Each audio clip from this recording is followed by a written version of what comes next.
The word Yizkor means remember.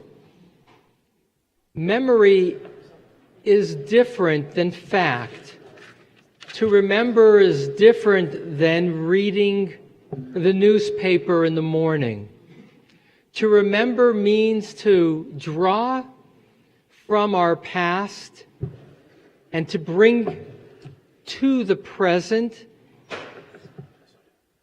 a person or a moment that we process, that we distill, not only to remember the details of life together, how a loved one looked, the sound of his or her voice, the feel of his or her embrace, but also to bring to mind a loved one to feel and remember how they endure for us. In the immediate aftermath of loss, there is absence, a sense of a hole within us or an emptiness in the space in which we would normally see our loved one. But the process, and it is a process, of mourning enables us to hold a loved one as an enduring presence. Even more, with the passing of time, a loved one who is no longer physically present can be alongside of us in our moments of strength, our moments of celebration, and when we need to feel loved, because we carry our loved ones deep within us. I have learned that in saying goodbye to a loved one, there are 5 things that need to be addressed. And I guide, when given the opportunity, families with a dying loved one to privately and personally share 5 things. Thank you. Forgive me. I forgive you. I love you, and you can go. Often, the hardest part for people is the forgive me and the I forgive you. We don't want to go to places that were touched by pain. We don't want to address that which is a tension, often unresolved, because it has been unaddressed. But by taking the moment and having the trust to say, forgive me, and waiting to hear, and saying, I forgive you. And that exchange allows for a clearer path of relationship, for a stronger capacity of connection. And so as an introduction now, I want to do something that I haven't done by way of one of these introductions. It's already a few years since I did a guided meditation, and I'd like to do a short one now, but focused on forgiveness. But I do so saying to you that if the issues are very big, this is not the place perhaps to enter into that exchange. But for most of us, there is an opportunity to reconnect by expressing a quality of connection that revolves around forgiveness.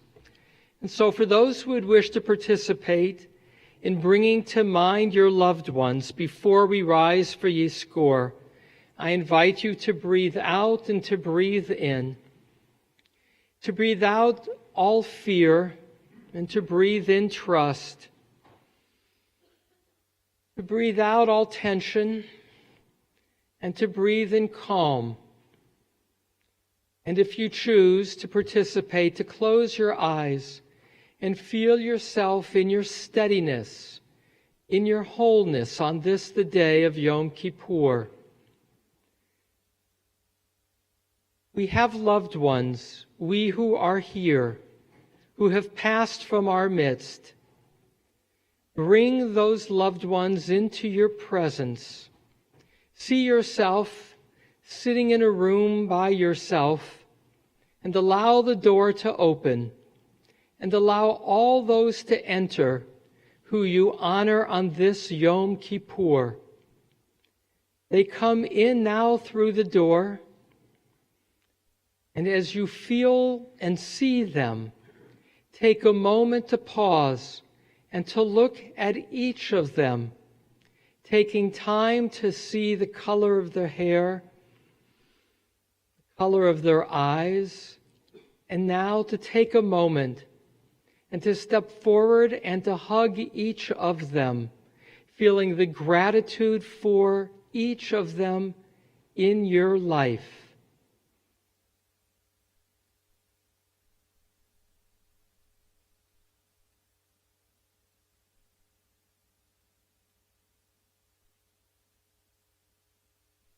Breathe out and take a moment in your mind's eye to take again each of them in, and now breathe out and express your words of gratitude for having had them in your life, their love, their legacy.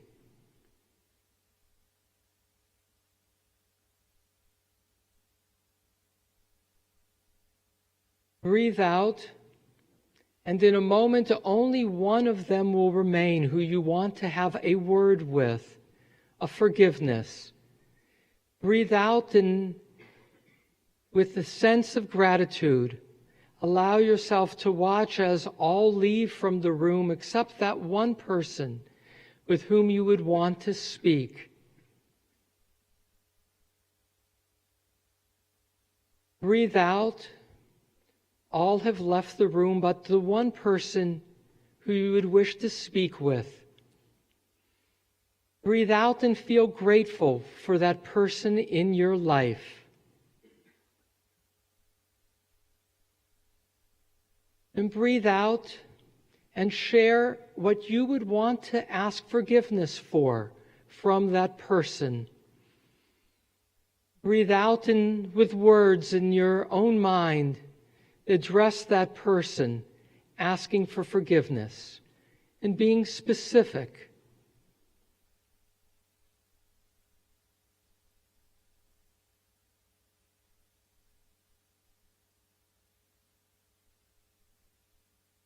Breathe out and allow yourself to hear a response, hopefully, anticipatingly, words of release for you.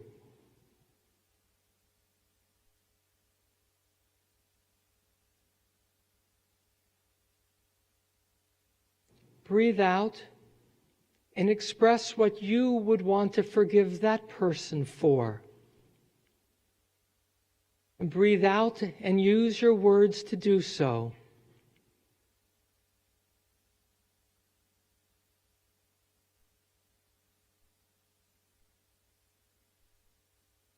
Breathe out and allow your loved one to express his or her love for you and gratitude for the forgiveness.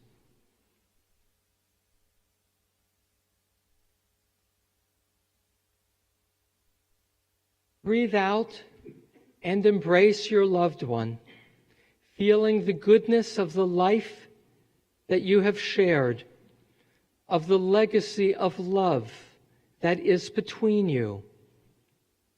Knowing that in the space between two people who are fully present for each other, with no other agenda, in that space is where God is found. And feel yourself surrounded by that light of God's love that embraces both of you.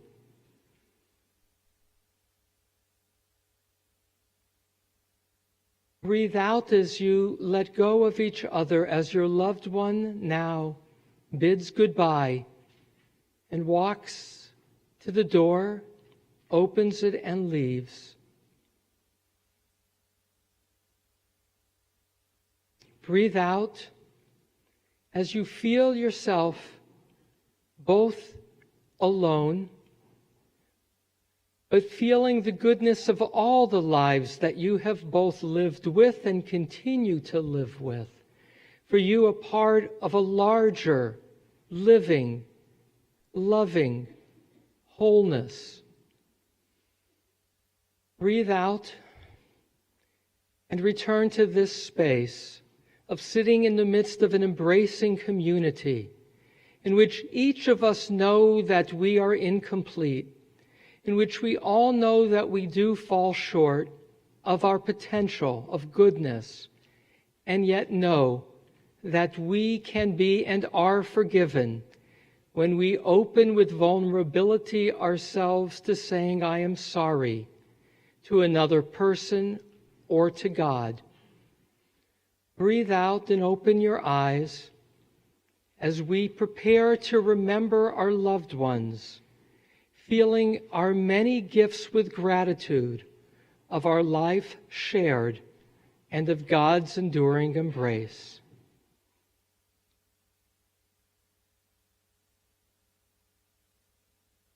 We open our eyes and we begin to return and are now fully present in this space, feeling a little more whole, a little more longing for those who are no longer present with us, and yet knowing that we can call on them and they are there